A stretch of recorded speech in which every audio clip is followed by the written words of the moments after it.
Hey, what's up everyone? Mendel here. Hope you are doing awesome and wonderful. And today I'm going to show you how you can use UltraShaper to lift up your metal mix. So as always, let's dig right in. Here we go.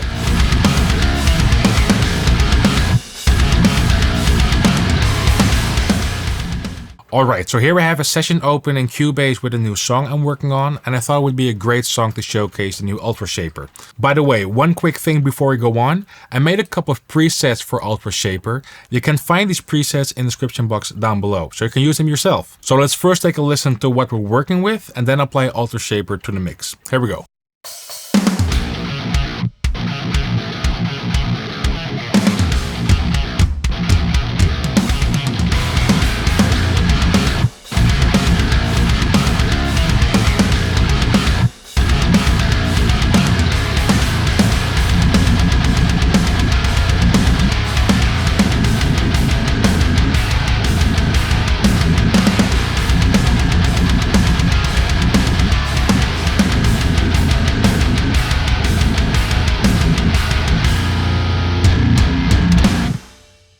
So to me that sounds pretty heavy, but I'm missing some movement and some compression, so let's work on that. First what I'm gonna do is compress the cymbals. So here I'm applying UltraShaper. And the main thing I'm going for is just tame the peaks a tiny bit. Using a fast release, fast attack, hard knee. I'll leave the intensity over at 100% and let's loop this main riff part.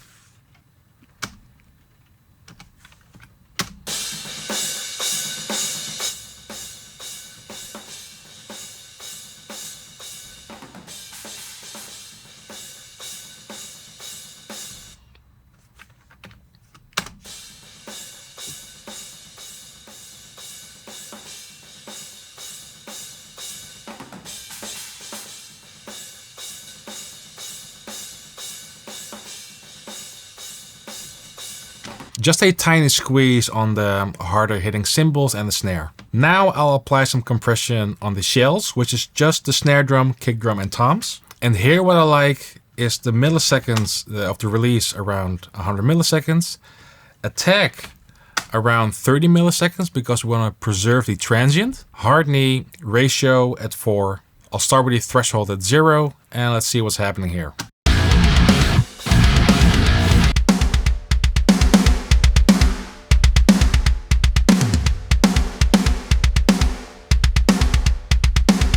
I love how this thing compresses so much. I absolutely love it.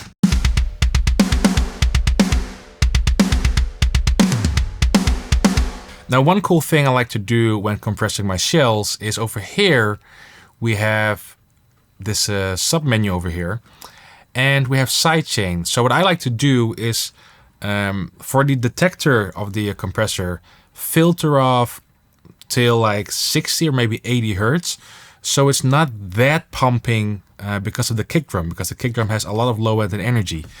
So what I'm gonna do is just pull up the frequency of the low cut, so the compressor isn't fully listening to the kick anymore and a bit more to the snare drum.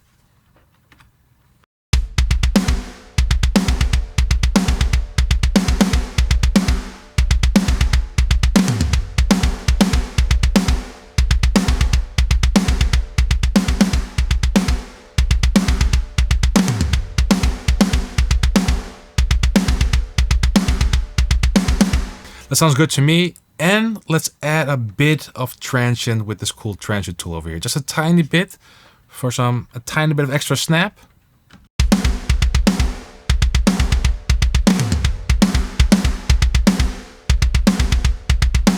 That's fine by me. In the mix.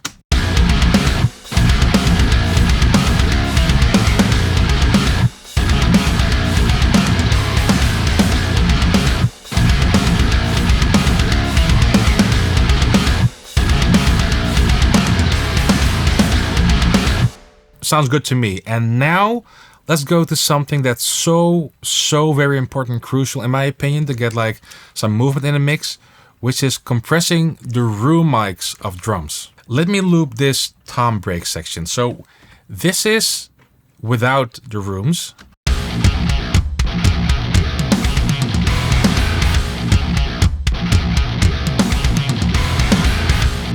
And this is how it sounds with the rooms.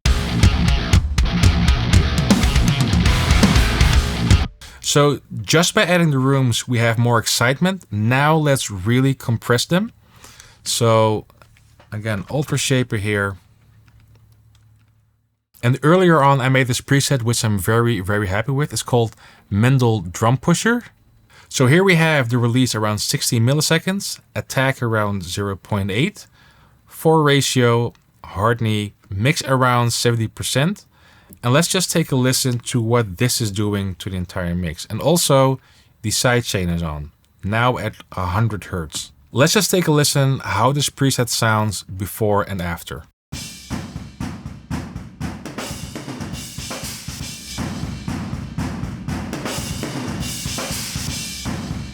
To me, it feels like the room becomes bigger and it's almost like the drummer is hitting harder on those toms. Let's check it with the drums.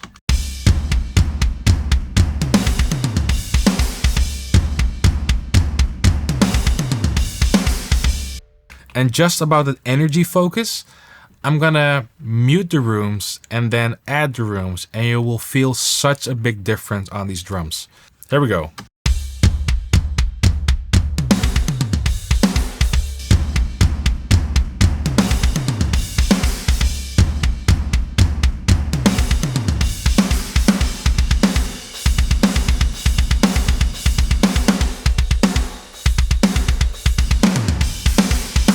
Adding so much vibe and energy. Let's check that in the mix.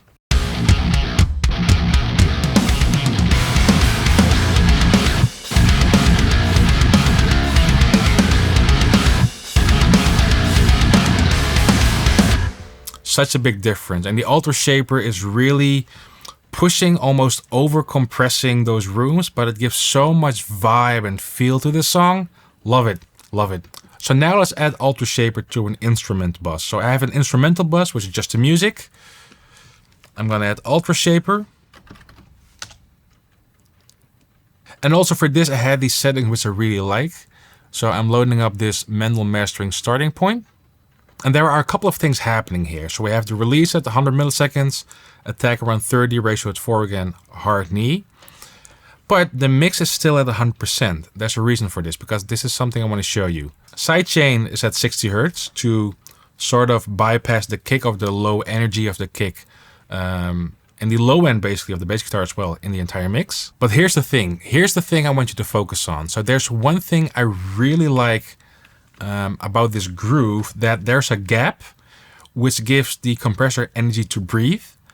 And they have this smack attack. And I almost want to overdo that, or like overdo it, and then turn the mix knob back at maybe 25%. First, let me bypass UltraShaper. So this is the part I'm talking about.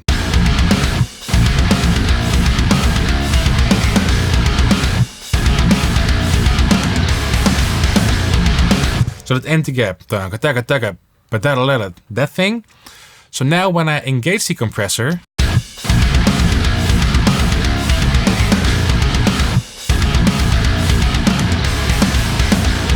we already have some almost smack on that initial hit when it gets back.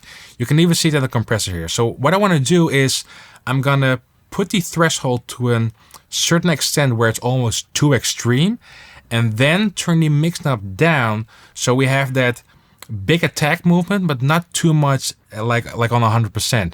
Here we go.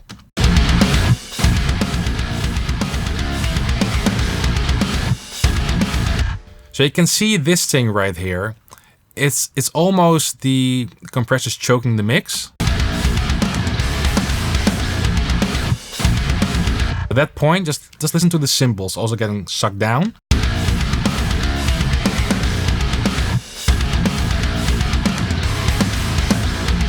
So that's now too much. But now we're gonna turn the mix knob down so it becomes a bit more subtle, but we still have some movement going on throughout the mix.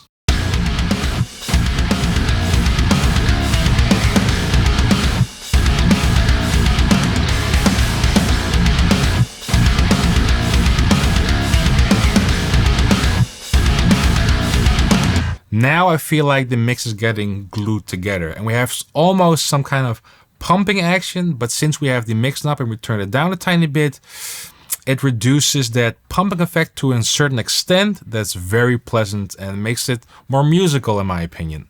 Let me put the auto gain back at 50. So here we go.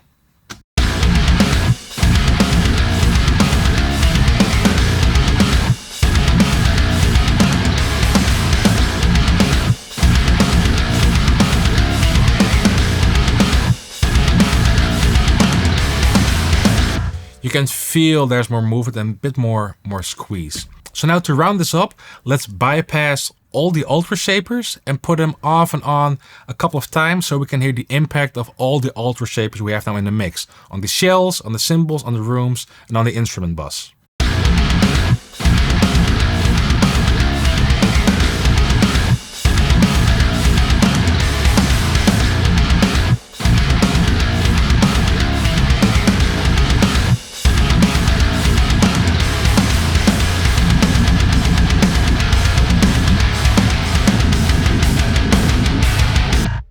And just for fun, let's take it from the beginning.